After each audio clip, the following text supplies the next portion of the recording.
welcome back to the Anthem podcast, where nothing has changed. This is Cory, and this is the Anthem podcast.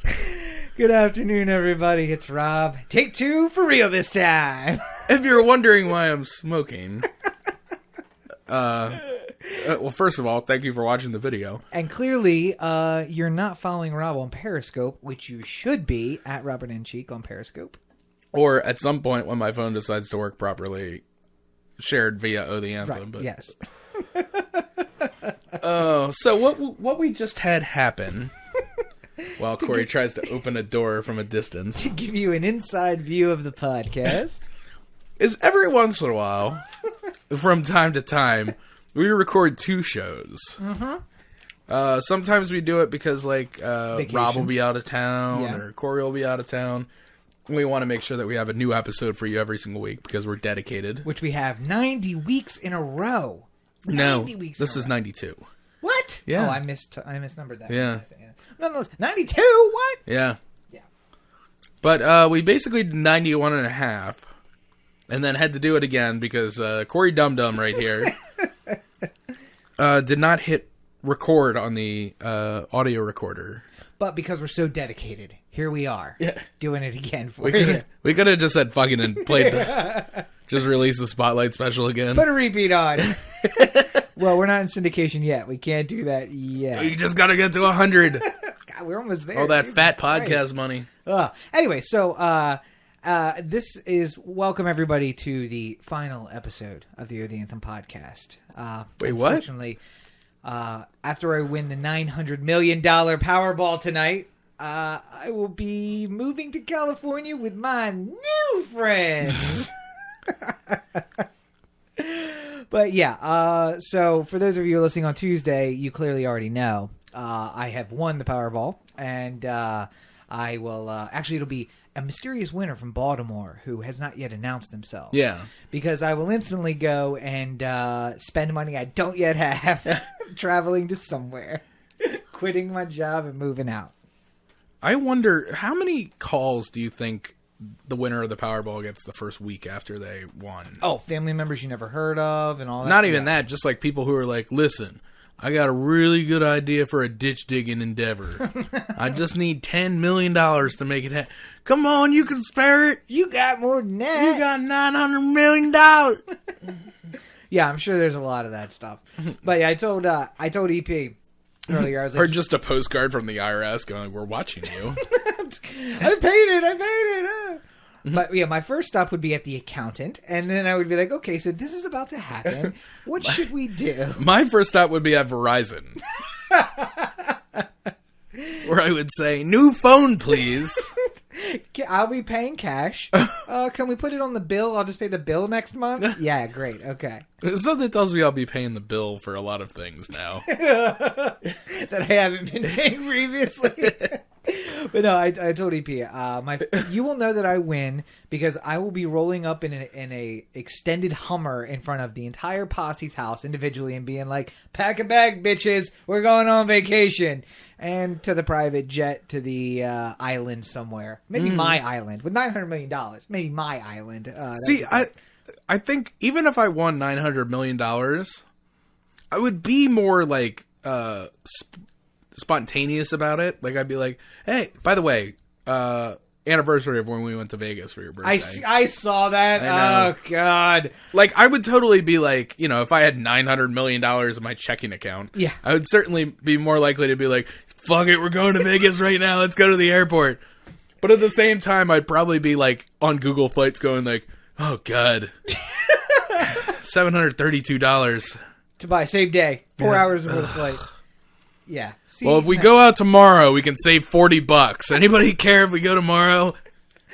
I am paying for everybody. I mean, come on. But no, I mean, it is 10 tickets, 10 first class tickets. If you're paying for that, private jet. Just get the private jet. That's what I'm saying. Private jet life, right there. Jet Set would take on a whole new meaning. Well, I did read an article about how if you're willing to share a private jet, you can actually fly reasonably affordable compared to what the cost of a regular private jet is. Rob had pitched this last year.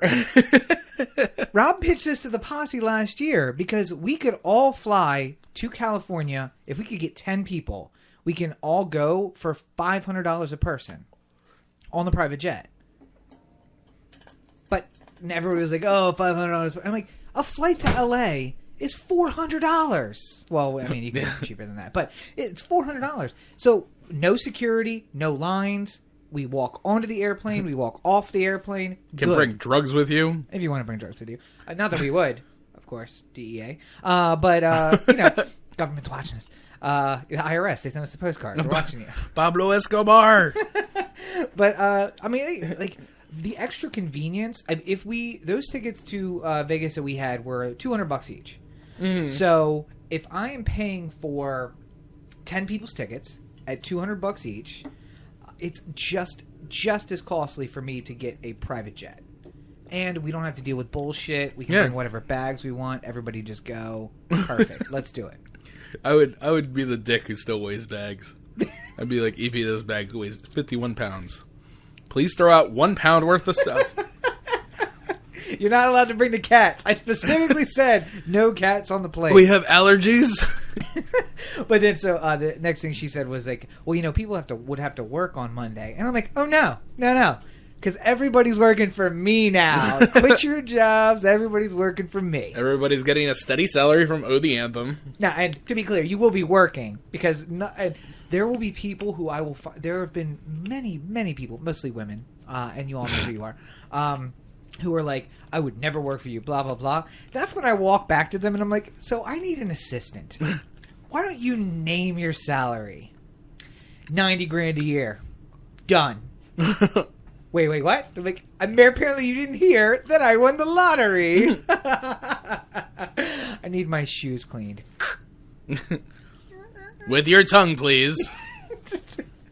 Maybe not for $90,000, like $150,000 plus benefits. Done. Go pick up my dry cleaning. But yeah, so you'd still dry clean? I just buy a new suit every single day.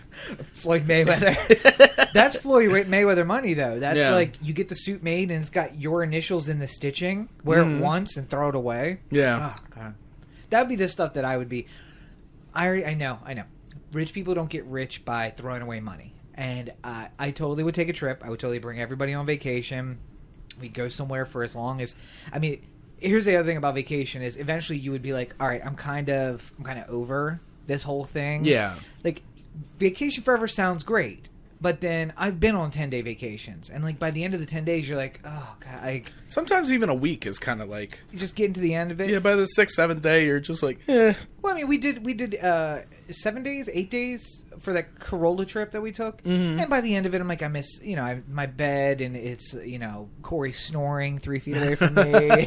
So it's just, you get travel weary, and I think that's part of it. And I imagine if you had all the money in the world, it would take, if you had $900 million, it would take a little longer to get there. But eventually you'd be like, yeah, I feel like I'm doing something. Or you and I would just be like, all right, so we're just going to start writing. And then everybody's out at the beach while we are in a room somewhere writing. And it's like, well, this is work. On our solid gold laptops. You can't do that because it's conductive. So you would end up electrocuting yourself. I don't care. I just want to... It feels good to be rich. But yeah, so with any luck, one of us will win the lottery. Hey! Anthem forever. Be making some capital investments. Next up, Mayfair. Yes. Oh God. And like $3 million to repair. Get started. I just kick in the door at Stephanie Rawlings-Blake's office. I'll just be like, I want the Mayfair. Listen, I'd like to buy the Mayfair. I'm offering $1. Didn't you just win a $900 million jack? $1, take it or leave it. All right, $10. What is this going to take? Oh God. $10 million? Fuck yourself. I'll just build my own Mayfair right next to it. I'll buy the lot across the street, build a mirrored version of it, but nice. Just call it the fuck you SRB Mayfair. Oh God, the things you could do with $900 million. Every billboard in Baltimore. Hashtag do your job or quit. Oh my God. Just the hair bees, do your job or quit. Or put the hair on various things. We'll find various things. People not doing their jobs. Hashtag do your job or quit. Her hair on the various things. Oh, it would be amazing. Or I could just pay people to grow her hair and then cut it off. Right. Like they do for Locks of Love. And then just put it on things. Make wigs? Yeah. Make SRB actual wigs. Probably just pay SRB to do it. Actually, yeah, she'd probably... Cut your hair. Cut your hair, bitch. I imagine Jane Miller like, if you've been living in the city, you've seen these mysterious billboards that have popped up everywhere. What does it mean? The tyrannical reign of Cory. Cory's just like, basically what this means is, fuck SRB. That's what that means. Yeah. Oh, I'm sorry. Are you getting fined by the FCC for that? I'll pay it. Making it rain on Jane Miller. Oh, yeah. By the way. She's standing there with the microphone in front of City Hall, and I'm just, like, dropping it up. Yeah. And by the way, there would be a lot of strip clubs involved with $900 million. Just buy a strip club. Oh, God, you could buy a strip club. Again, just call it Rob's, and it's only for Rob. No, because I would want to make money. That would be the thing. It'd just be like, we pay minimum wage, or we pay an hourly wage. Forget your working your tips. You come in here, but then I get the most beautiful girls in the city. Okay, maybe we'll fly in some girls from other places, but I've been in strip clubs in this city. It's not worth it. Well, I guess if you paid enough, you could probably up the ante on it a bit. Yeah, sure. Yeah, I mean, you still get the tips, but sometimes I imagine there's a lot of women that I've seen out there with questionable morals who always say things to me like I can never be a stripper. But if you said to them like, listen, if you really work at it and don't spend it all on drugs, you could make high 5, low 6 figures. Yeah, more. Yeah, easily within that range though. Well, and then if they start thinking about like, wow, I can make $92,000 in a year just by stripping. Yeah, and most of that's cash, and I don't have to report it. But the girls who make that treat it like a job. It's in the gym every morning. It's watching what you eat. It's not drinking. It's not doing drugs. It's people who treat it like I have 10 years to make as much money as possible, and then I age out of this thing. Yeah. So I'm going to make as much as I can, and I'm not buying a Jag, I'm buying a Honda, and I'm not buying a mansion, I'm renting, and all of those things, and then never work for the rest of your life. Unfortunately, I don't know any strippers who live that. It's a lot of cocaine and a lot of alcohol and a lot of bad decisions. That's basically what I know. So, oh God, it's good to be a woman because neither of us could ever do that. No, this is about I'm like Chris Farley something. in the Chippendale sketch. I'm not.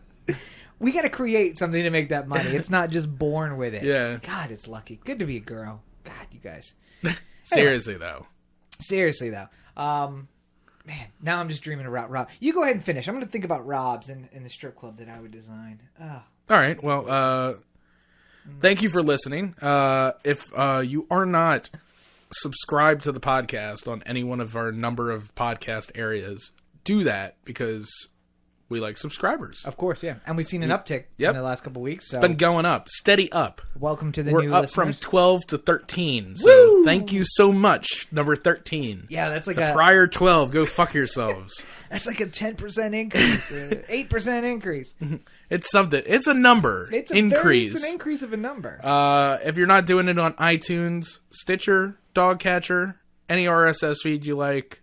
Also subscribe on YouTube. Like on Facebook, follow on Twitter, Mobby-nominated Twitter, Mobby-nominated Instagram.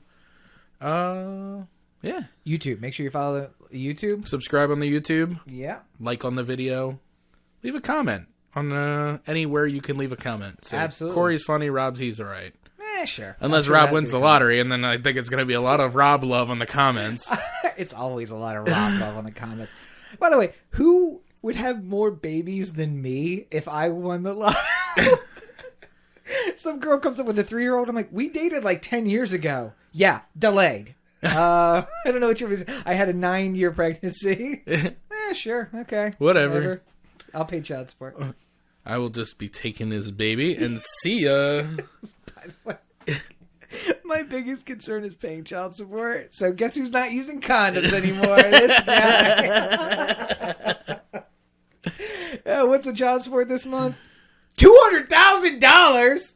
Oh yeah, 12, 15. Yeah, that'll happen, I guess. Okay. Anyway, I'll finally have my dream of building an army from my own loins. It'll be great. Wouldn't it be great if you found out that you're barren at that point? Oh, no! Ah! It's always the fear. Well, it's bad for society. Just it's like not necessarily bad for me. All this time that I thought I was just saving myself for the right time. Right. Well, I'm going to get that Switch installed. Have you seen that Switch? Yeah. Oh, yeah. Getting the Switch installed. That might be my gift to myself for my birthday. I thought you were going to do the full-on vasectomy. Well, I was, and then I saw that, and I'm like, okay, so that way it's, 100% reversible. It's just click, click, and I feel like that's... Imagine I'm adding another thing. Before I leave the house, I'm like, phone, keys, still in the off position. All right, we're good to go. How much fun would it be if you were just like with some gal and you're just like, oh, I'm almost there, and she's just like, click. It's just like, no! No! Did you see the video of the doctor doing it, though? No. Okay, so it takes a lot to lock it in and out of position. Yeah. And he's got it outside, and he's like, click. And I'm like, so you mean this thing's installed inside of me, and I have to, like, lean on it to get it to click down? But it's worth it. 100% worth it. 100% worth it to not have any babies. That'd be great. Yeah. Well, with your $900 million influx of cash, I'm sure, no matter what it costs. I could. That'd be fine.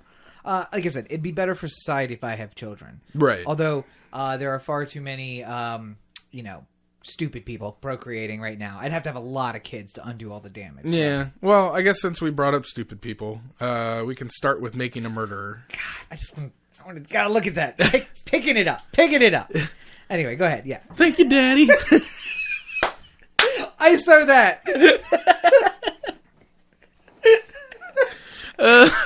Oh, wait, we don't have a producer. Never mind. Okay. I'm going to ISO that on the recording tomorrow. Just have it play every so often. We did record that, didn't we? Okay, yeah, we're good. Yeah, we're on.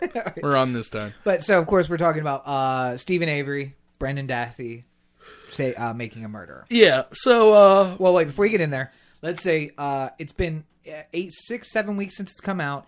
Everything I've seen online has been Making a Murderer. We're going to give you a spoiler alert here. If you haven't watched Making a Murderer, or if you're not done Making a Murderer, go over to this lovely sidebar on Cory's other side. Click down to the next topic, because we're probably going to be giving away some stuff if you don't want to see it. So, anyway, or if you're listening on the audio, yeah, just skip ahead every 5 minutes or so. And to until you hear something that's not Making a Murderer. Yeah, if you listen for a few seconds, you hear me say, objection! We're still talking about Making a Murderer, so keep on clicking forward. Just keep clicking forward.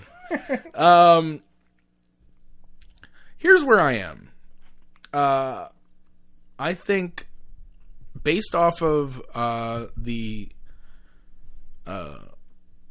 point that we should be taking trials as proved beyond a reasonable doubt. Yes. Stephen Avery and Brendan Dassey should both have been found not guilty. Yes. I don't know if I'm entirely sure that neither one of... Well, I'm more sure that Brendan Dassey didn't. Yeah. But I don't entirely believe that Stephen Avery didn't have anything to do with Teresa Halbach's murder. And this is the important distinction I've been giving people. It's that there's a difference between not guilty and innocent. And when I fully say he's not guilty, that doesn't mean I don't think he did it. It means that I think the state didn't meet their burden of beyond a reasonable doubt. Right. And if they don't do that, you're not supposed to go to jail. That's really all that it means. Now, whether or not he's guilty, I think we can agree that the way the state said that it happened would not have happened. Mm-hmm. So for that part of it, no. He did not commit the murder the way that they laid out the timeline. I mean, there's no blood evidence in the bedroom. There was no blood evidence in the hallway. Nothing or DNA evidence. Nothing in the garage. Nothing that connected him to the body except for the body in the burn pit. Yeah. Well, the portional remains in the burn pit. And then some other evidence surrounding it. The key, which was discovered by Lenk. On the 8th time that they went by tossing the place. And a guy who has no motivation to try and plant evidence. Not at all. Yeah, not 36 million reasons for doing that. He also, the blood evidence in the vehicle, which was tested by the FBI, and clearly could not have come out of the vial. Only not so much, because it my favorite part of that, and the part that I think that the jury understood the least, was the FBI creates a new test that they haven't run in 10 years to prove that the state didn't do what it was being accused of doing. Seems a little fishy to me.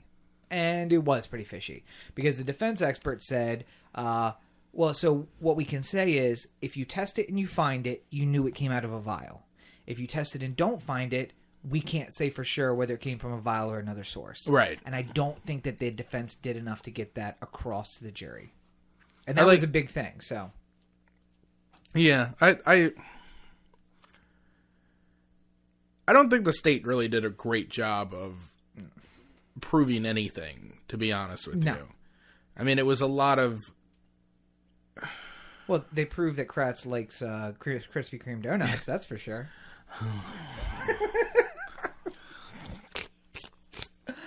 And apparently... Your Honor. He likes sexting sex crimes victims, apparently. To be honest, did you read the transcripts of what he was sending to those girls? No. Man, It's totally you. It's totally you. I'm gonna have to read it now. It was a lot of things like you know who I am, right? No, it's like, you know, your loser fiance who I'm taking to trial next month, the one who can't pay for anything. And just like, where's the exception? I'm the exception. I'm the one. I'm the prize. I'm the trophy at the end. Oh, yeah. That sort of thing. That's totally me. Now, I can't pay for shit. I'm the broke dick that's going to jail. But, I mean, other than that, it's totally me. No, but you're doing the like... That piece of shit fiance you have? That's me. I'm the one. I'm the one you've always wanted. Well, I mean... I don't know why I'm doing it in that voice. That's a little I should be doing it in the like... Well, I mean... My name is Ken Kratz. Oh, higher. My name is Ken Kratz. There you go. Now we're there. God, the voice didn't match the body at all. No. Super weird. That guy's just weird altogether. But everything about this case is weird. But even weirder is Dassey's first lawyer. Len, whatever it was. Yeah, Len. Kaczynski. It's not Kaczynski. I'm just... It's Kravitz. Something. Yeah, it's something weird, though. Kavinci? Kravitz? No, that's somebody else. Yeah. Len. It's Len. And O'Kelly, his investigator. Oh, God. Just the two of them are just the worst I've ever seen. Yeah. Ever. Not enough to get a new trial, though, apparently. So... Shocking. Yeah. Welcome to American justice.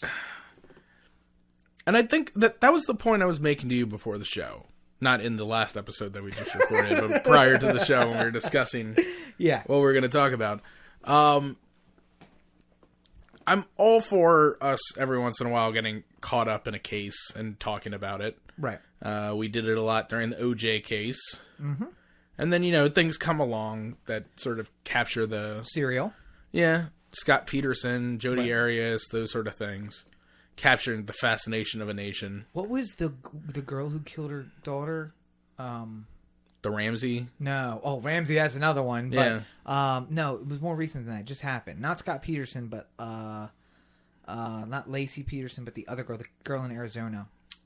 Jodi Arias? No, yeah. That's the girl who killed her. There's a lot of murder going on in the United States. Jesus. But the famous trials like that. They take our discussion, yeah. And I'm all fine with us getting caught up in a juicy trial because I think it can be very interesting, especially in something as salaciously done as Making a Murderer was. It's very, very easy to get caught up in a marathon of it and just watch every single episode back to back to back. Binge the whole thing. I didn't have the ability to binge the whole thing, but I found like any single time I had like 20 minutes, I was just like, all right. I need my fix. What we should probably really be having a conversation about is the awful state of this nation's criminal justice system and how anybody it was a throwaway line they used like 3 or 4 times basically to advance the narrative. Right. Where they said, imagine you're just sitting in your house and the police break down the door and they accuse you of murder. How does your life all of a sudden change? Right. Like, you didn't do it. And now you have to defend yourself. You have to get a lawyer. You have to... And this isn't... You don't take a public defender to a murder charge. Like Brendan Dassey did. Well, yeah, but... And that guy did a good job. for what it's worth, the second one, the second guy did a good job.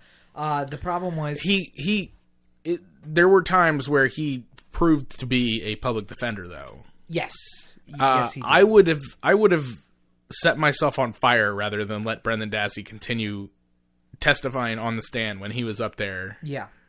Well, when Kratz and his associate were going like, "What book did you read?" And I'm just like, I would have just been like, "Objection, relevance." Yeah. Like, please, anything to stop him from like, I'll just object to everything just in hopes of getting break it up, any little thing. And I mean, but welcome to my world. Yeah. 2:00 in the morning, I'm screaming, "Objection!"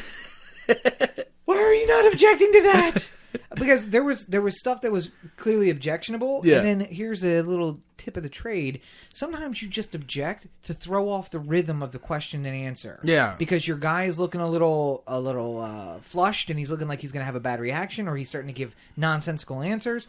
You object. You have an argument about something that you know you're wrong about. But as long as you're making a justifiable argument. It's like when the managers used to go out to argue a call. Right.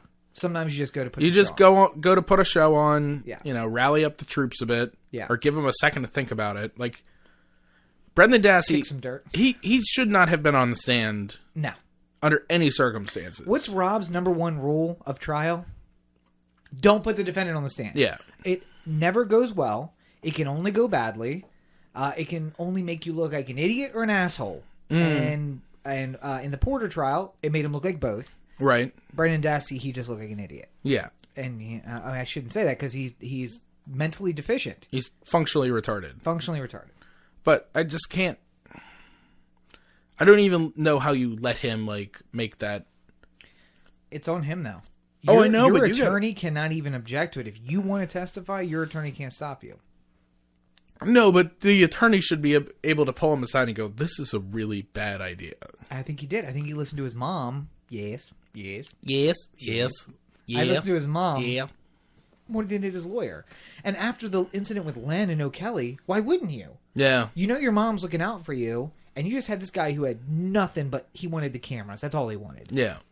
So you get a new lawyer. I think it's Kaczynski. Kaczynski? Len Kaczynski? That sounds... Kaczynski. Yeah. But you get this guy who's a fuck-up and basically is building the state's case against you. And now you get a new lawyer, and you're supposed to trust him immediately, and it's hard. But you know your mom's looking out for you, and she's saying testify, tell him the truth. You make that decision. Something tells me that Len, when he got put on the case, in small defense to him, when he got put on the case was probably just like, what the fuck can I do? Yeah. We can try and argue to throw this admission out, but then there's... biggest mistake of the... three other admissions. We'd almost be better off just trying to do what we can to make a deal and get you off for less time and you testify against your uncle. Well, two things. One, the second public defender made the mistake of not playing the entire interview tape. Because later on in that tape is when he says, "They got into my head, Ma. I don't know." Like, she comes in the room... and he's telling her, like, none of that actually happened, but they were asking me questions, and I just wanted to go home. So I was telling them what they wanted to hear.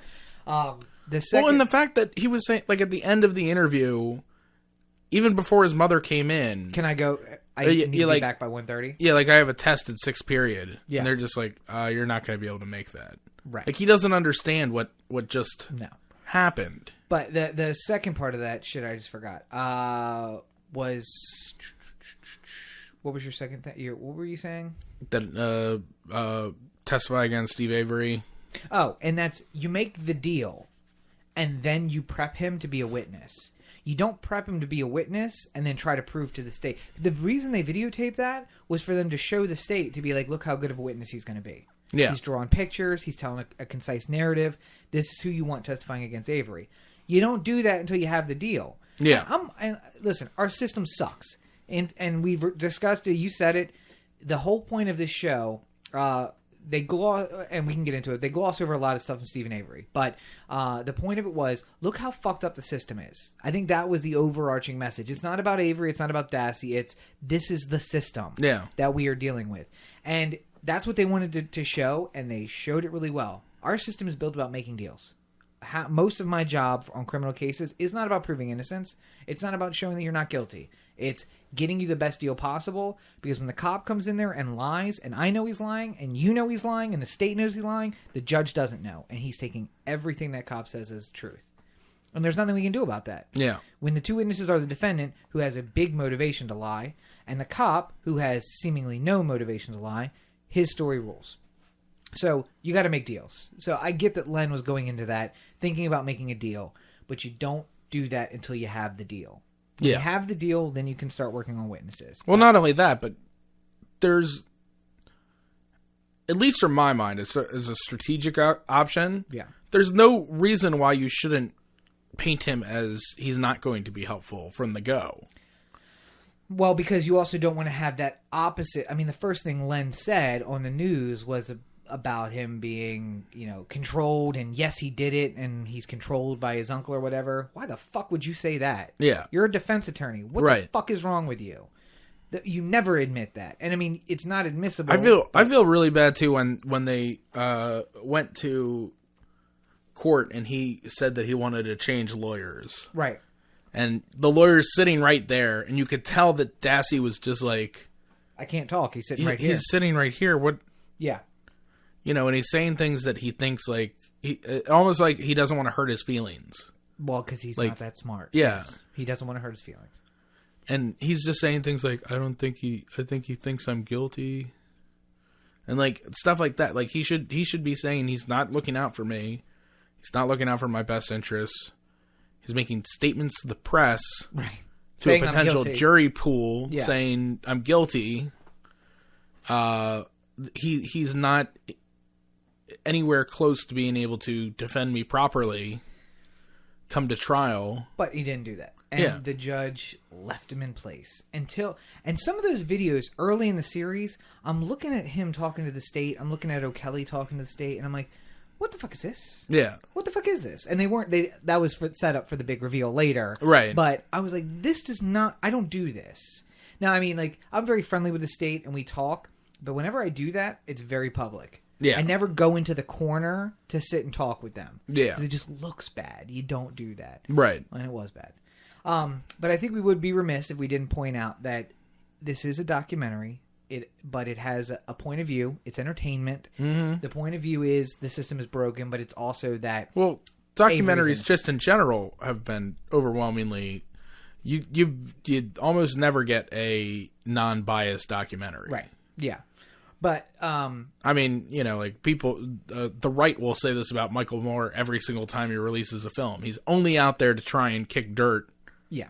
On the Republican Party or conservative values or blah blah blah blah blah. Which is true. Yeah, I mean he does, but the best way of releasing a biased documentary is having enough information out there that can dissuade the counter argument. Right.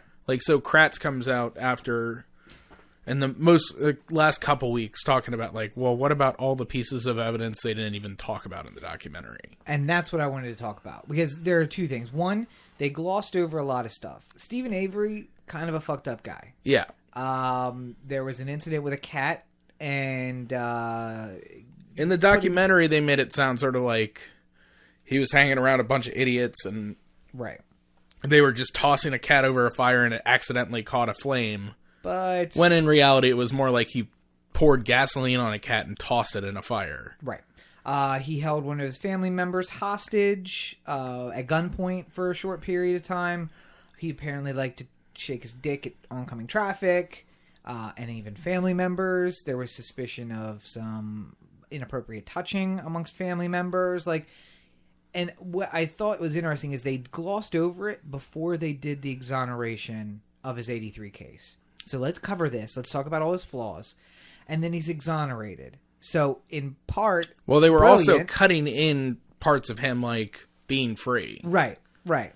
But I mean, so in your mind, you're saying, okay, all this stuff happens, but then he's exonerated. And I think we apply that exoneration to all of his previous charges. Yeah. But he'd had a previous felony conviction. Yeah. He was a convicted felon before he had that rape charge. So he wasn't the best guy. And again, that also doesn't make you a murderer. I mean, it certainly doesn't help your case, but it doesn't make you a murderer. And then there was a lot of evidence, part 2, that they just didn't talk about. And Dr. Drew on his HLN show, and then again on the podcast, has been like railing about this, about how horrible a guy that Stephen Avery was. Now, he had this history of violence and this history of mental illness and all that stuff. I give you that. Again, my message to Dr. Drew: doesn't make you a murderer. Right. And again, I'm not saying he didn't do it. All I'm saying is they didn't prove it, and the way that they said it happened couldn't be how it happened. That's it. Yeah. And if anybody follows my lawyer page on Facebook, I actually reposted an interesting alternate theory, which is these 2 family members, one of which is the brother of the girl who he held at gunpoint, both went hunting separately and alone. And that this fan theory is that they killed Teresa because they had seen her around the Avery property. They knew who she was. She was a beautiful young woman. These guys are not the biggest winners in the world, and so things get out of control. They kill her. They put the vehicle on the Avery property to hide it because it's not out of place there, and then they go burn the body elsewhere.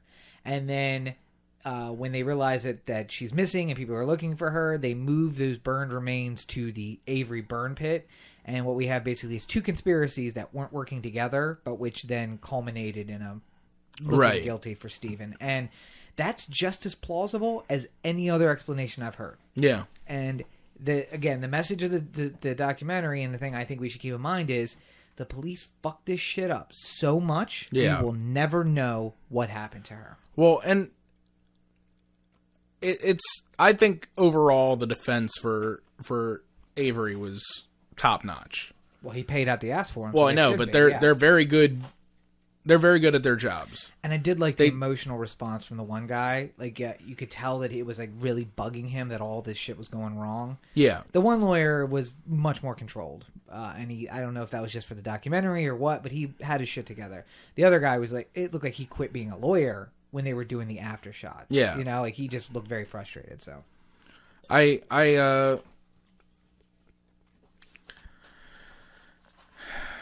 think looking back on it, you know, and obviously you gotta play it as you see it when it's happening. I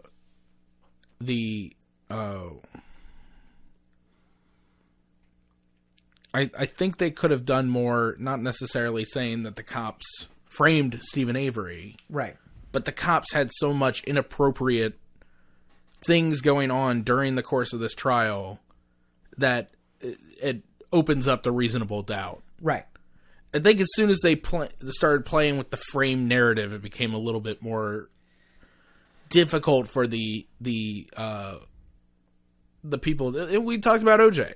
Yeah. Like, the cops in the OJ trial didn't do anything. No. I mean, Furman was, caught being racist, which isn't planting evidence. Right, but else. I mean, like, it doesn't help. Right. But they never said, anything about, like, police framing OJ. They just made a case about these police didn't do a very good job. So how are we supposed to know? And one thing I'm remembering is the judge ruled on a motion in limine before that they could not actually say that the police framed him. Yeah. So what they were doing, not OJ, Stephen Avery. Yeah. So what they had to do was walk around this thing about, like, leaving it to the jury. Well, if the blood came out of this vial and Sergeant Link had access to it and it ended up in Teresa Halbach's van or car, how would we explain that? Because you're not allowed to look at the jury and say, Link planted the blood in the van. Yeah. So I mean, like it handcuffs you, and this is another. Well, I think the judge didn't want him to be making unsubstantiated claims. Is basically what I got from it. But again, whereas if you all of a sudden had video that Colburn and Link recorded where they were like breaking into Avery's place and like going like, I'm going to toss this key back here and we're going to find it tomorrow. Right. Like, ha, ha, ha, ha, fuck that Steve Avery guy. Then he would probably allow that and allow you to say at that point that the police framed him. Yeah. But without any solid evidence of an actual framing, you can't do it. Now, I will say, much like I think that Steve Avery, while guilty, should still not be not guilty. Right.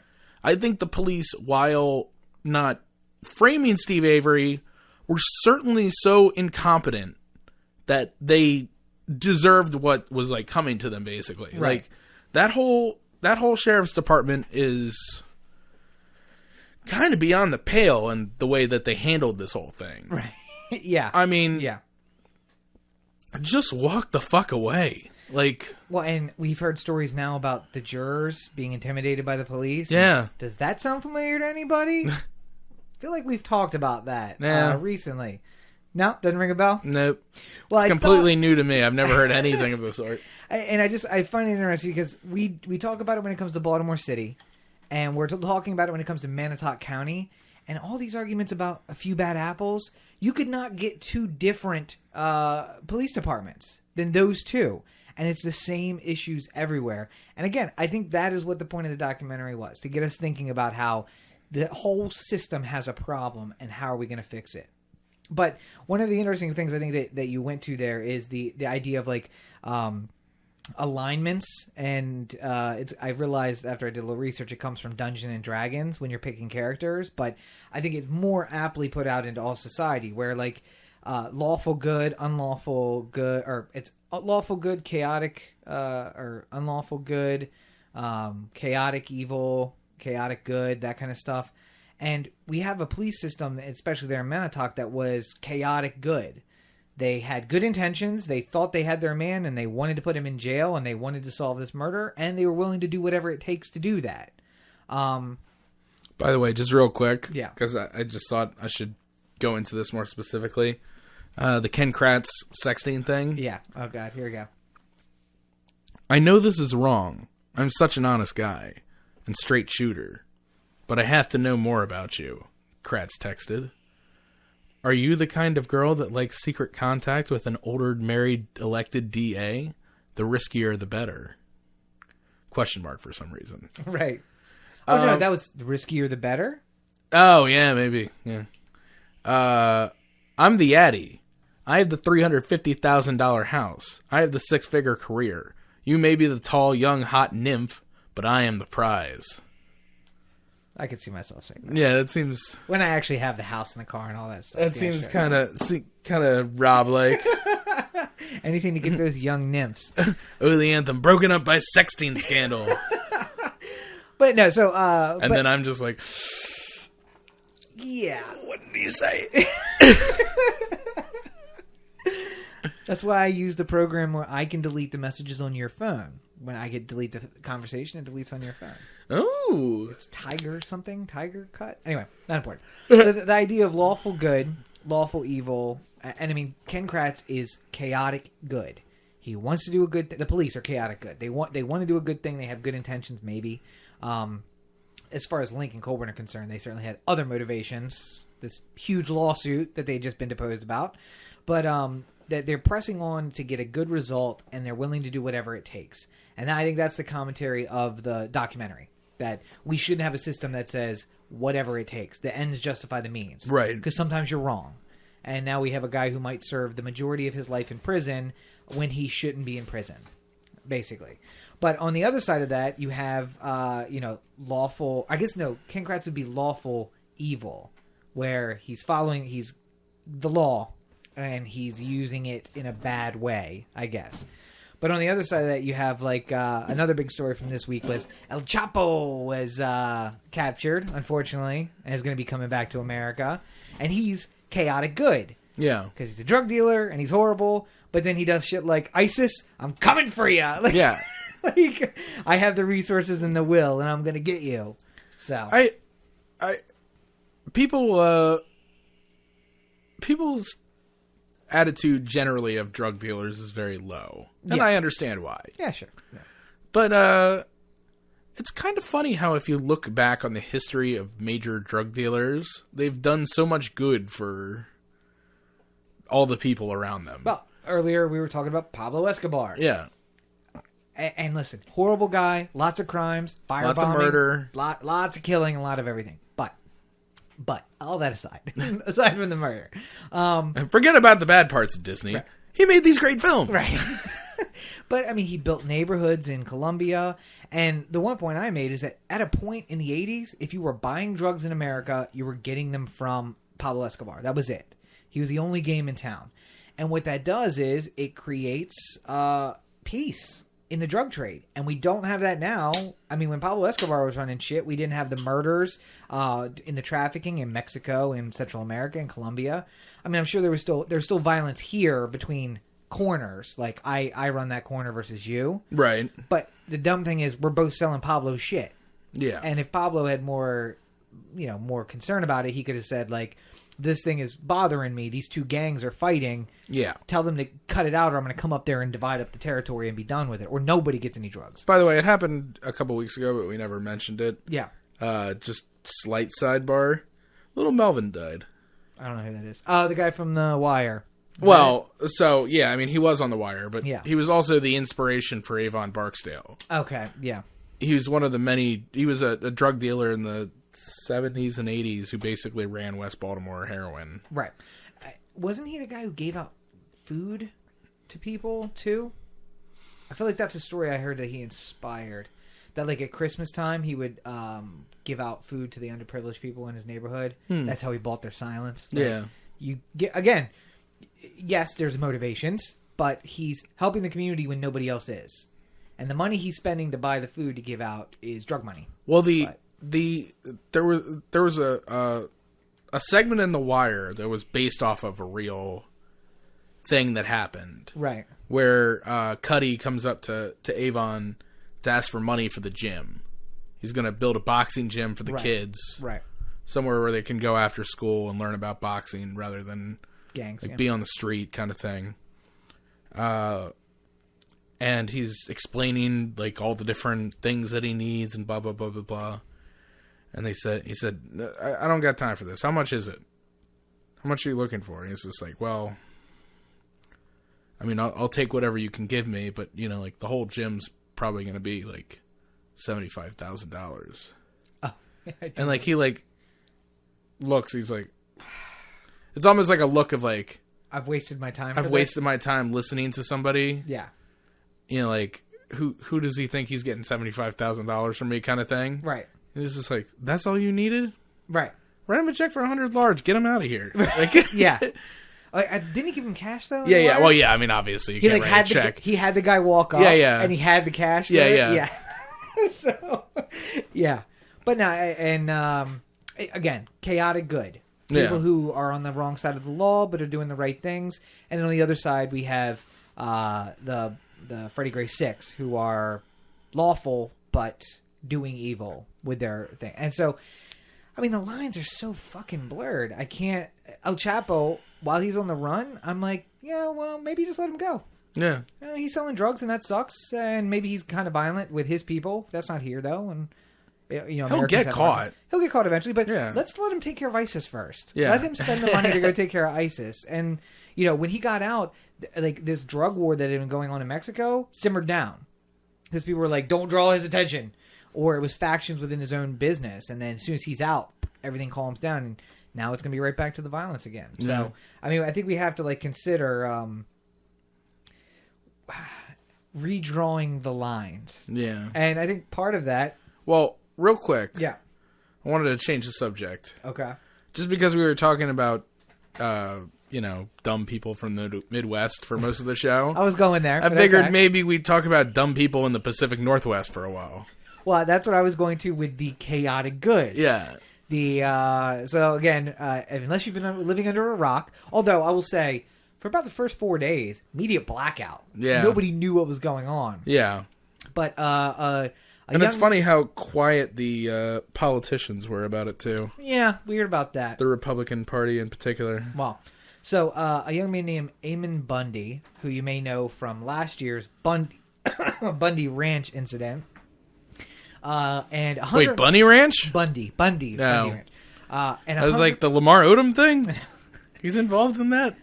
He and 150 of his friends, which turns out to be like probably more like 25 of his friends, on New Year's Day, when it's empty, occupy a Bureau of Land Management / If you want to see a video of these people, by the way, all you have to do is go to YouTube, type in South Park, they took our jibs, and those guys are the same people who've taken over. That's not fair. Basically a rec center. That's not fair. It's not a rec center. They took our jibs. It's a facility owned by Fish and Wildlife or Bureau of Land Management or somebody. But yes. Yeah. So, quasi-government. We had, Cory and I had a spirited discussion about this earlier today. And we are on completely opposite sides of this. So we're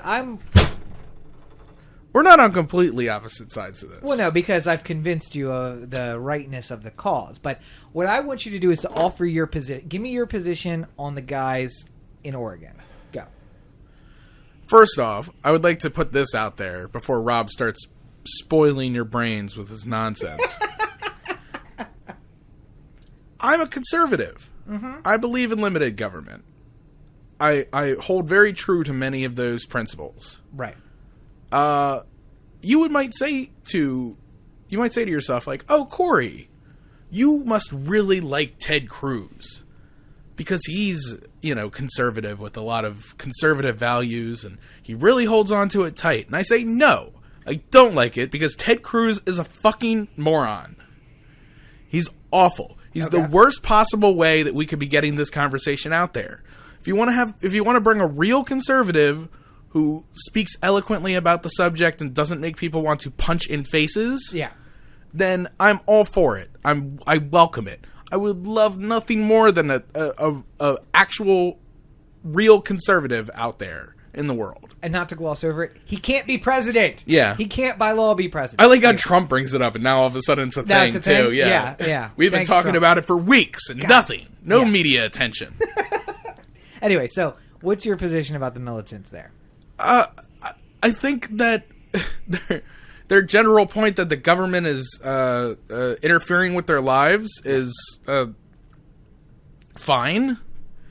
I hear that a lot from people who are conservative. Right. I wish the government meddled in my life less than it currently does.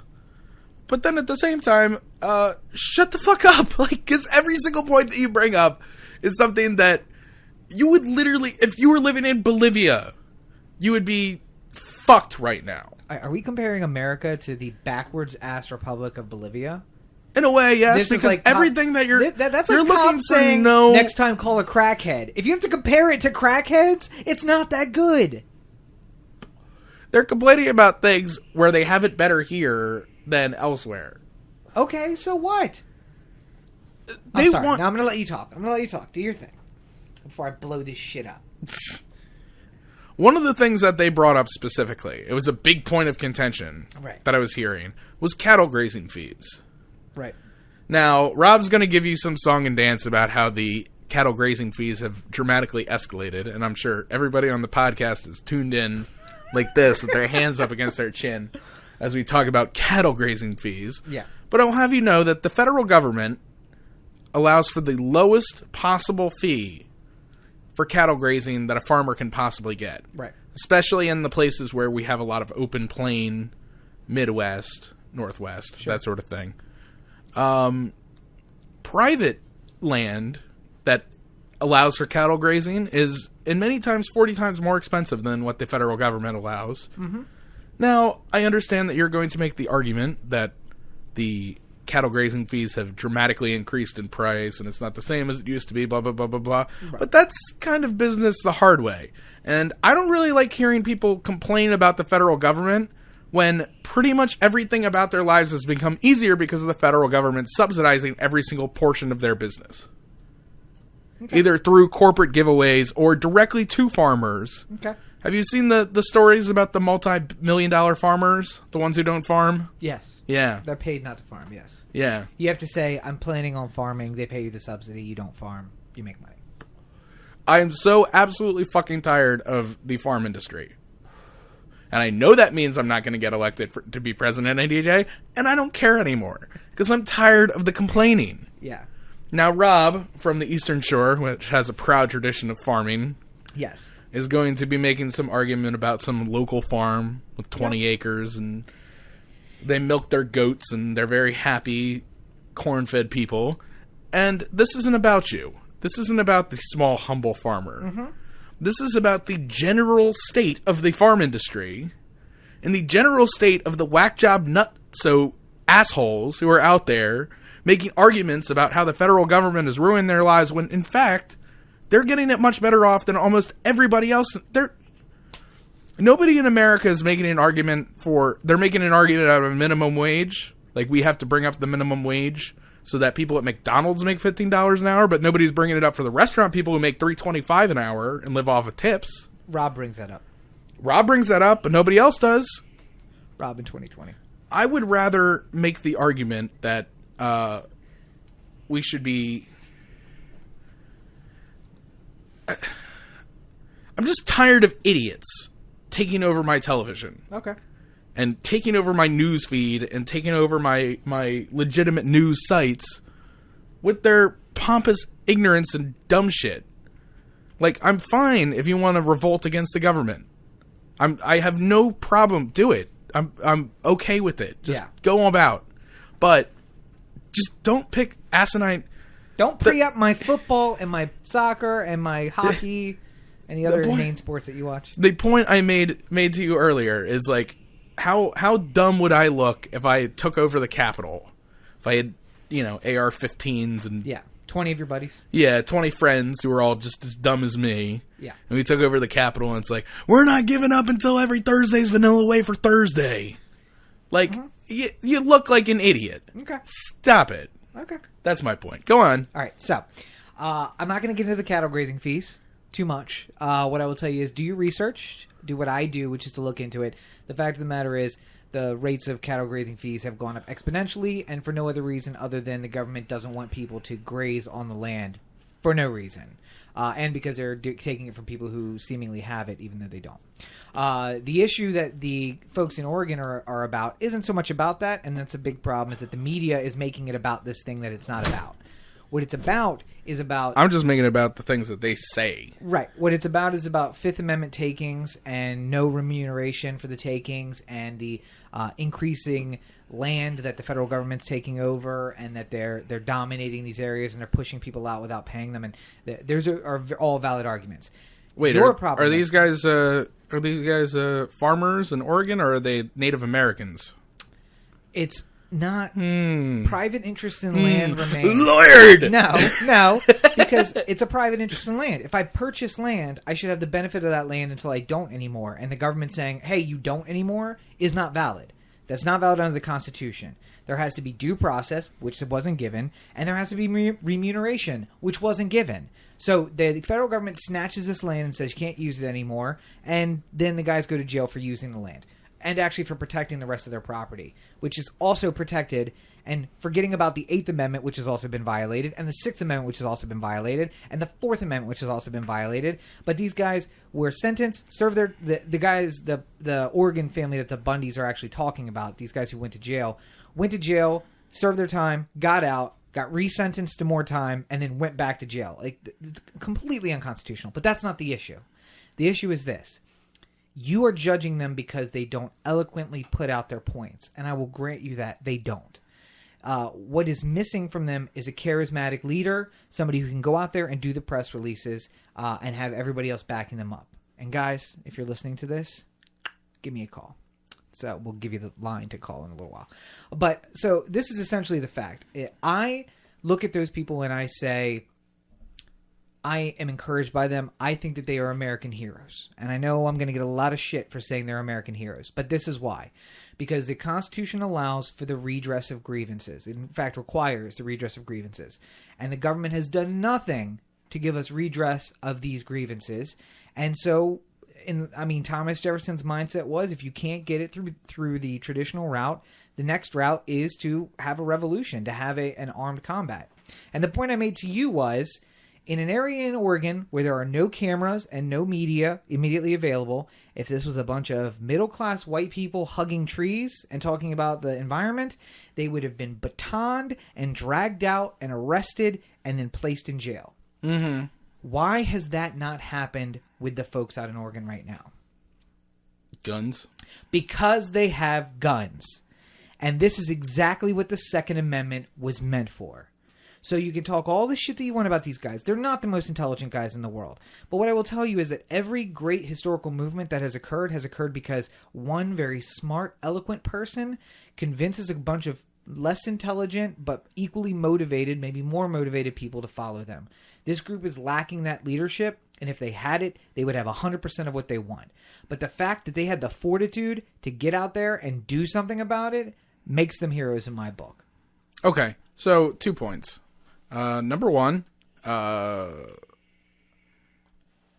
I'm tired of stupid people with stupid arguments or lack of direction trying to run these things. Okay. Oregon Militia is just as bad off to me as Occupy Wall Street on completely different ends of the spectrum because they do not have a clear and concise ability to explain what they want. Okay, I'll agree. To the general public. Yeah.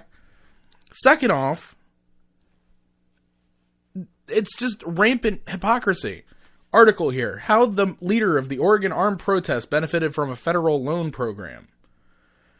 Eamon Buddy runs a Phoenix-based company called Valet Fleet Services LLC, which specializes in repairing and maintaining fleets of semi-trucks through Arizona. On April 15, 2010, tax day as it happens, Bundy's business borrowed $530,000 through a small business administration loan guarantee program. The available public record does not indicate what the loan was used for or whether it was repaid. All right, so listen.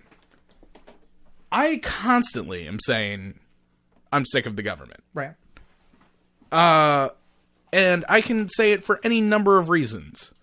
And at the end of the day, all I do is pay taxes and use almost none of the services that are provided to me. Except for the police and the fire and the roads and the schools. Well, I'm not using them anymore. Right. Less I want to be Steve Avery'd. Right, yeah.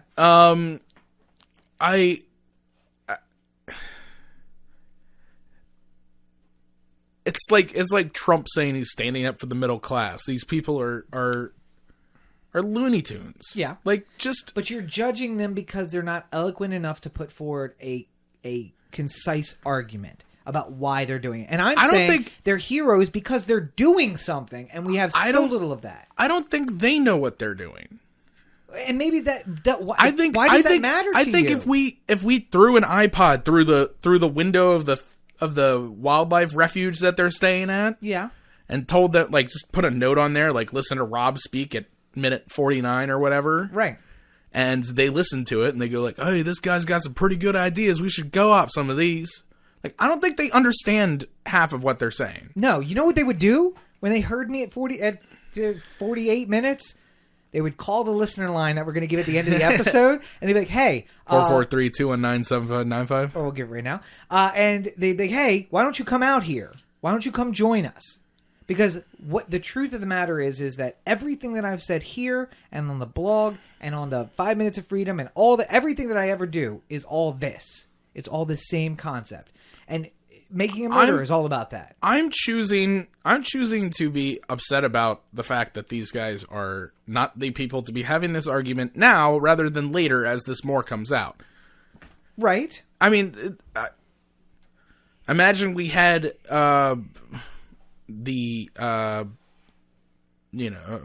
Ike Turner, like, sets up a thing saying, like, violence against women is wrong, and then all of a sudden we find out that he viciously beats Tina Turner every night.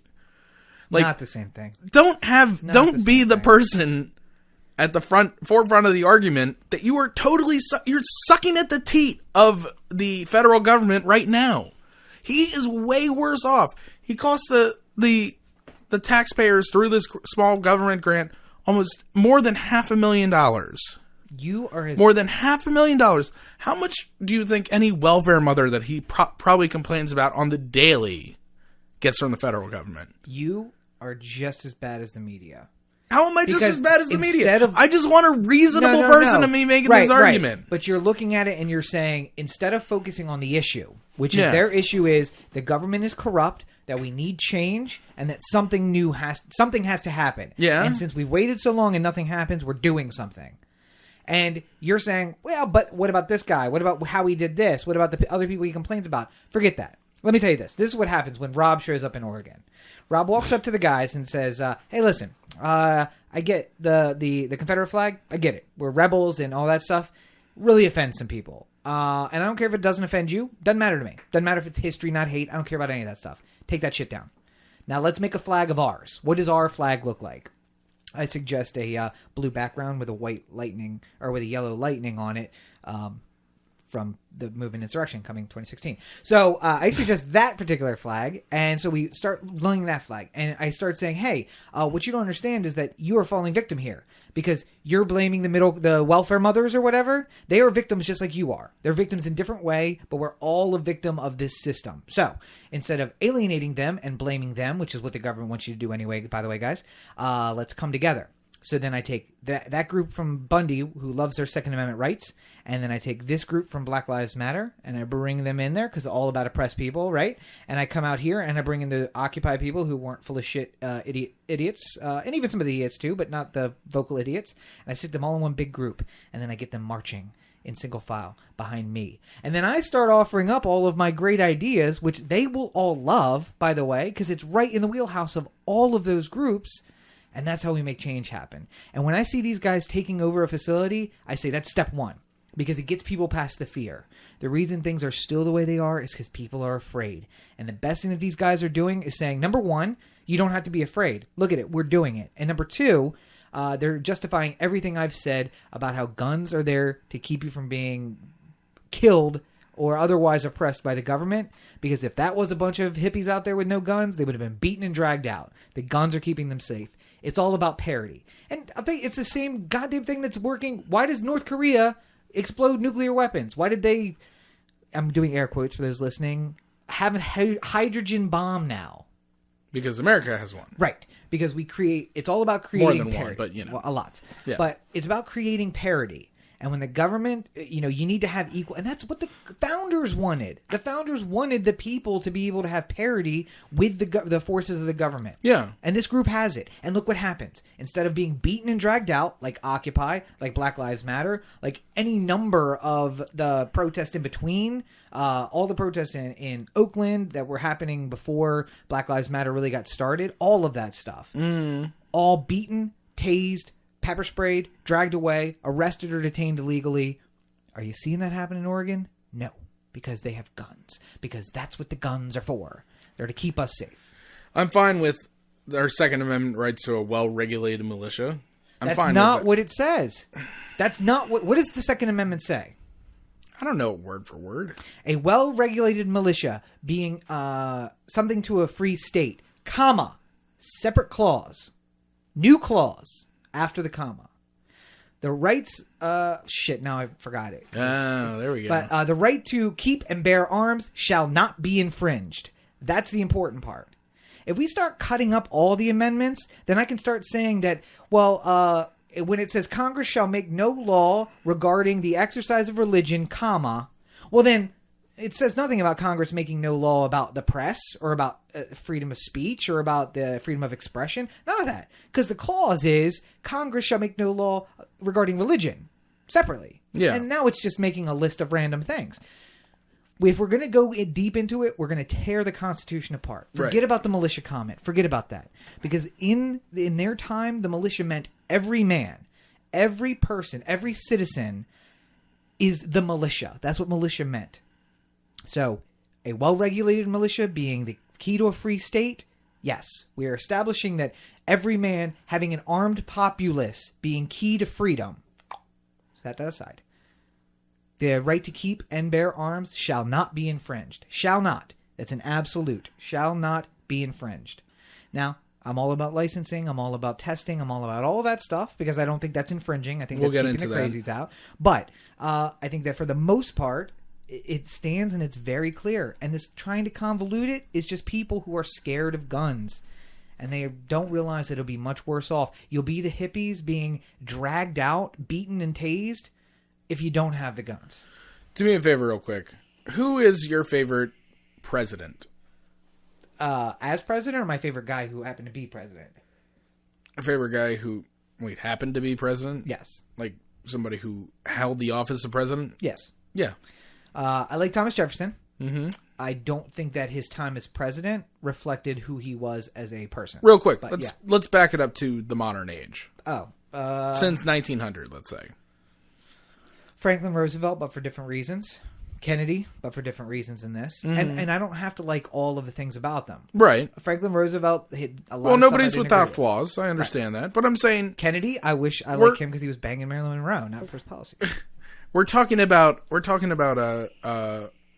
somebody who, with any of these things, what we're really looking for is somebody who can motivate a populace to a certain belief. Yeah. A lot of the times we look at politicians to do this because they're our spokesmen. Right. And those are two great examples of that. Yeah. And you like those too. Yeah. You know, I like Teddy Roosevelt as opposed to Franklin. I'm also a fan of Teddy's. You know, I what I'm saying is that we're spending so much time just looking for anybody who's making the argument anywhere close to what we like. Right. That we're ignoring the fact that these people are not the people that we need. And I don't know if the people that we need are out there. Because I think at a certain point, while nobody's perfect, I think the level of corruption amongst almost everybody is higher than it has been at any point in our history. And, hold on, I'm finishing up here. Go ahead, yeah. You know, if we might say, like, well, I'm a quote-unquote Republican, and I hate all my candidates. Right. You know how quickly I would be going down to the office if Teddy Roosevelt was running today? Oh, yeah. How quickly I would give money to him. And time. And do whatever. I would stand outside of malls and tell people about how great he is. And, you know, I'd be loving life if anybody on that stage was a fraction of what Teddy Roosevelt was. Yeah. But I don't have that. I have Ted Cruz. I have Donald Trump. I have Ben Carson. I have Mike Huckabee. Scott Walker. I got all these no-name loser idiots. That's our fault, though. Yeah. Because we expect the president to have a perfect history. Teddy did not have a perfect history. No. He couldn't be elected president today. He wouldn't even get in the race. Because he'd be too afraid about his personal life coming out. That's the thing. Is you can't have it both ways. If you want those guys, if you want JFK to run for president, you got to be okay with the fact that he's banging Marilyn Monroe on the side. If you want Teddy to be president, there's still people who have many a skeleton who are they just hide. Look at the current front runner on the Democratic side. Hillary? Yeah. Oh, okay, I thought you were going to say Bernie. I'm like, I don't think he's been banging his wife for pretty much his whole life. So no, but I'm saying there's plenty of things about Hillary that don't get talked about. Yeah. Certainly not to the same extent that other people get talked about. But I'm saying pick your. Let's not look at the Oregon Militia making an argument against the federal government as the fight that we need to pick. How about we wait until the good one comes along? And what if it never comes?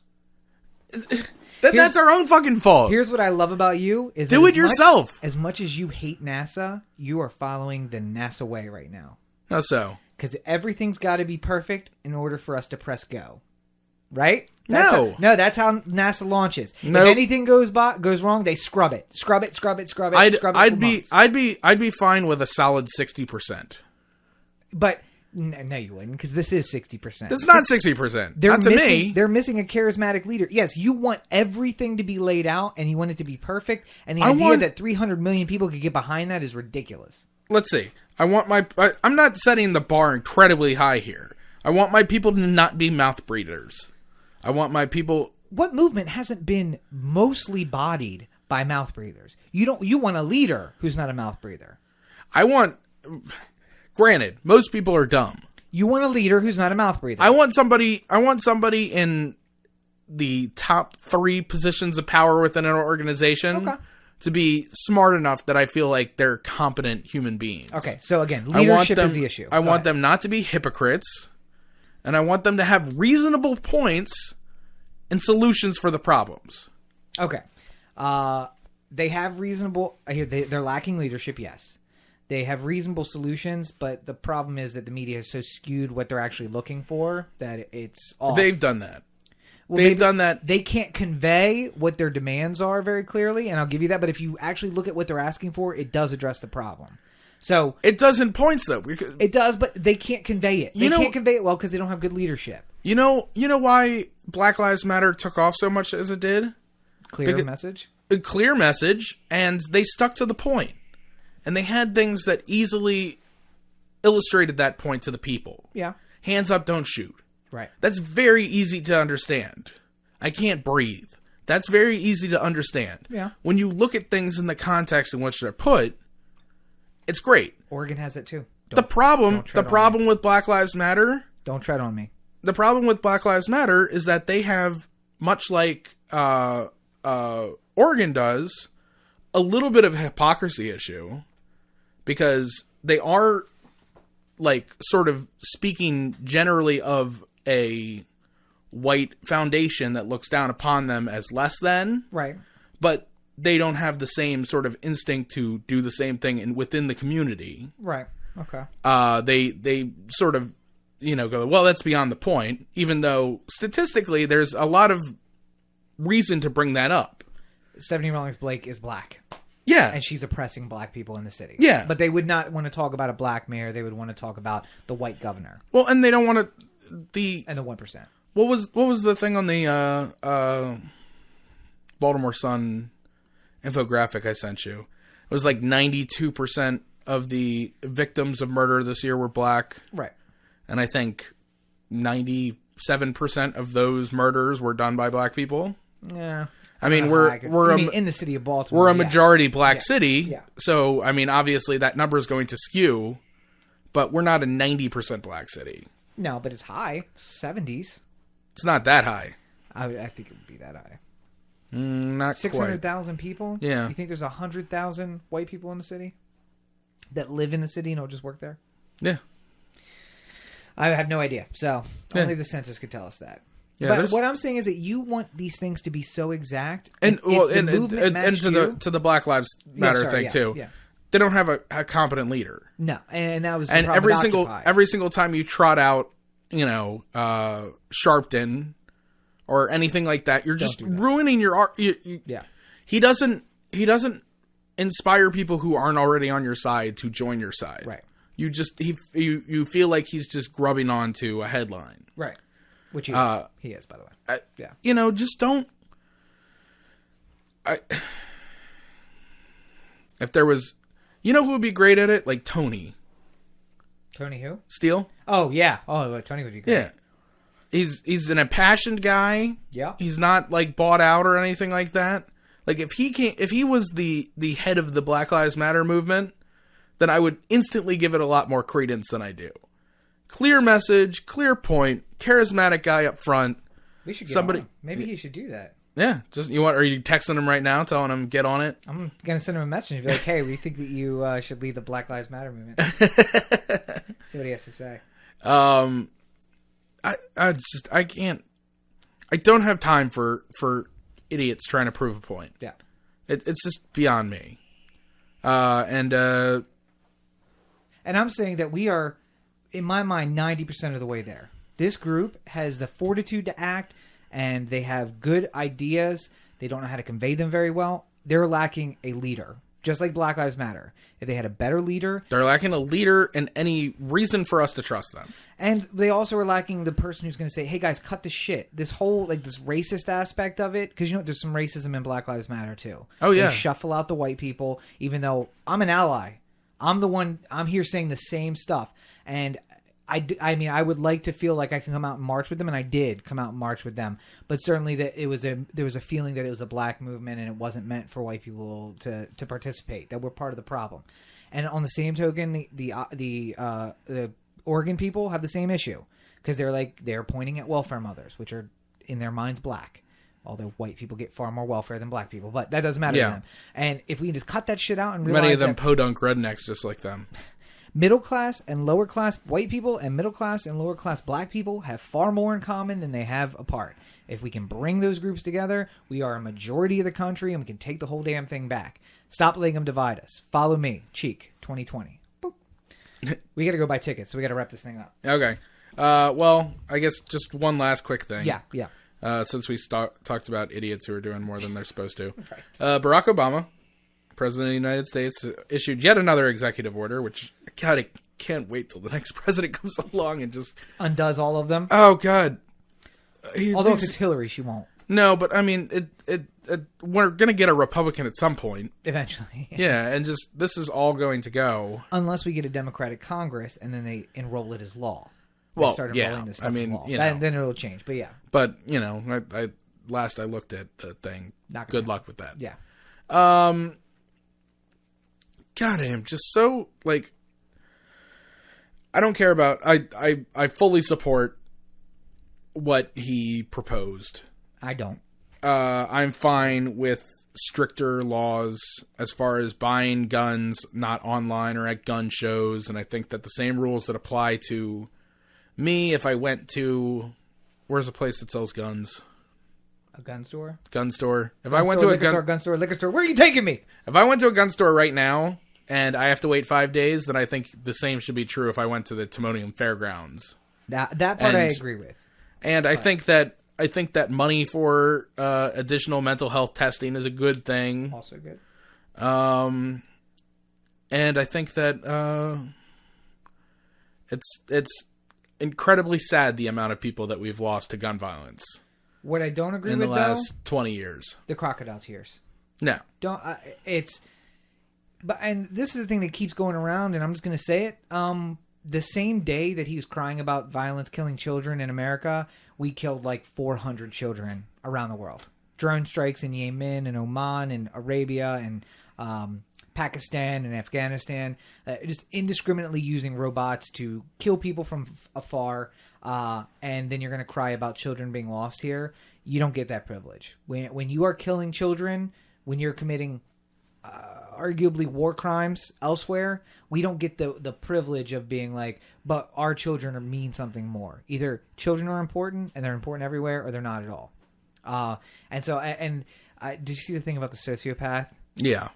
Which I loved, because by the way, that's how I cry. The very few times that I've cried, it's always one eye at a time. And when I read that, I'm like, oh shit, I do that. Like okay, this eye's crying and I wipe, and then this eye's crying and I wipe, but it's never together, and it's like a whole. I don't know why it does that, but that's what they said. And the entire time he's crying. And when I saw it, I was just like, I don't believe for a second that you were that worked up about it. I'm like, your acting's gotten better. Good for you. Yeah. Going in that last year with the fake emotion, but having to point out all the stuff I agree with. I don't like the fact that people are necessarily saying that he faked it. Right. Because I can understand why he would work himself up to tears. Is he drinking his own Kool-Aid? Drinking his own Kool-Aid, really, though? Yeah. Yeah. But I'm saying, like, just generally speaking, I don't like, just like I wouldn't like to accuse anybody of murder unless I had instance of, like... Clearly, you can't be a DA, right? So, especially not in Manitowoc County. Yeah, but like I don't like accusing people of that just because I don't. It feels a little underhanded, right? But I agree that it was probably it seemed that way at least. And again, you pointed out the things from the speech that I actually agree with, but there was a lot of stuff in it I didn't agree with. I think he's going to take stuff. One, I don't agree with the executive order doing it. Right, it's not meant for that. That's not what it's for. And I don't agree. He's going to take it to an extreme. That's the problem with gun laws. So yeah, I mean,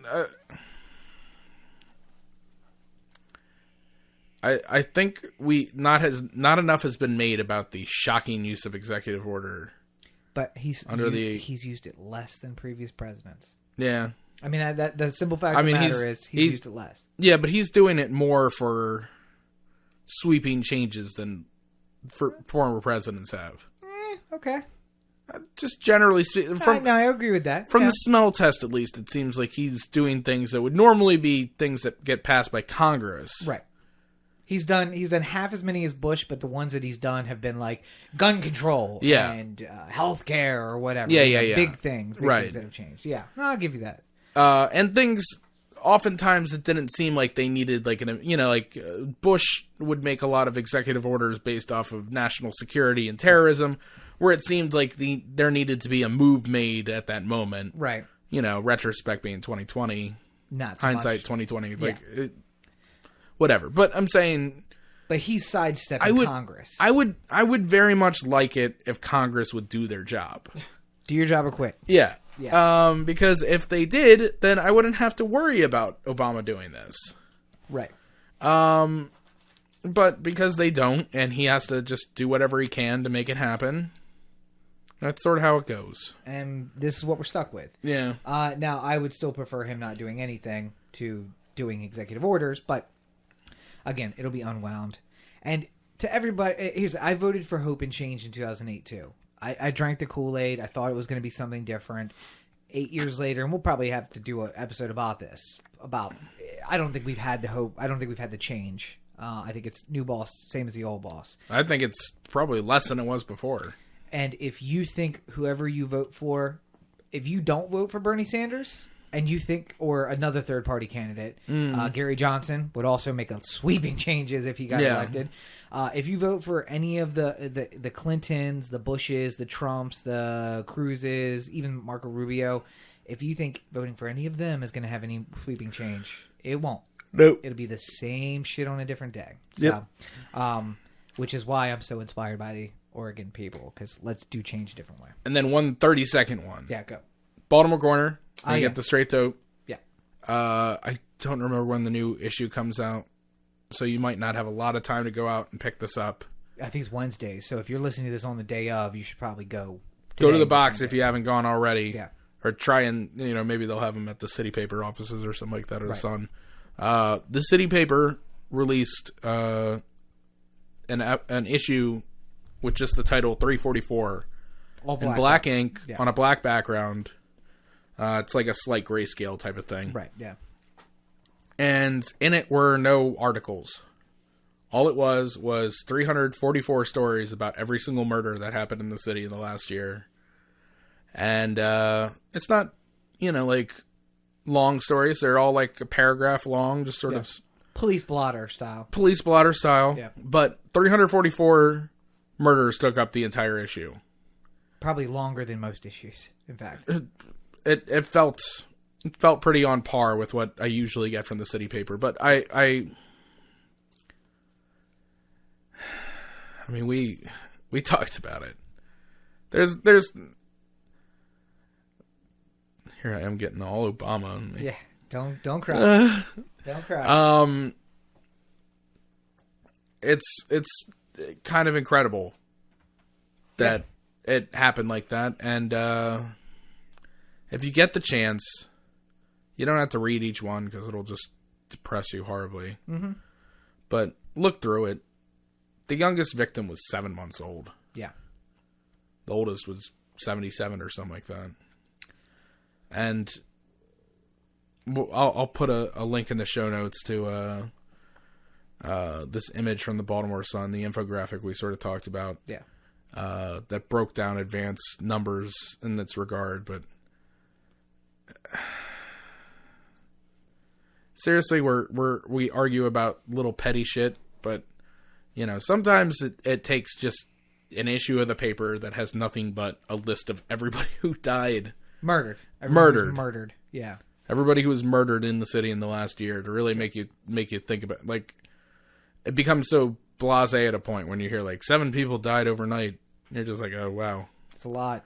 But then you read it and you're just like 14-year-old girl coming home from school, like whatever it may be, and you're just like, Jesus Christ, put yourself in that spot, That's if but by the grace of God go I. 344 families could have been 344 brothers and mothers and dads and sisters and the thing is, it's what we've been talking about the entire time today.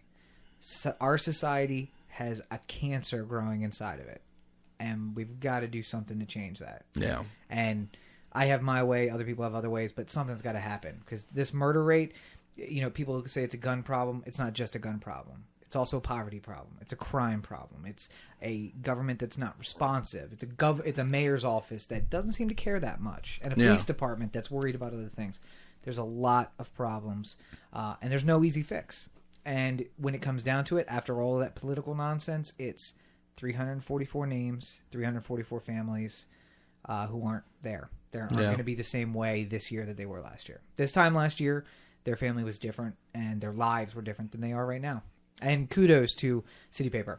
Yeah, I really thought it was a really spectacular thing to do. So, yeah, go pick it up. And I'll link to it in the show notes. I'm sure it's up on there. And where can somebody find those show notes?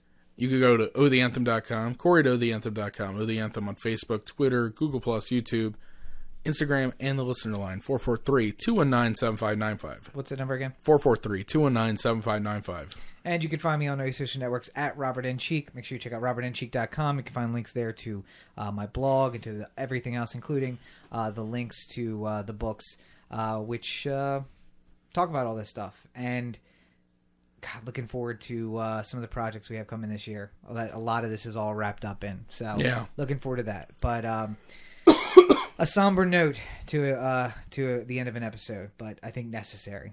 Yeah, I mean, I didn't want to bring us down with it up top or anything, but it was something to be said. Yeah, definitely. So anyway, I think we've done good here today.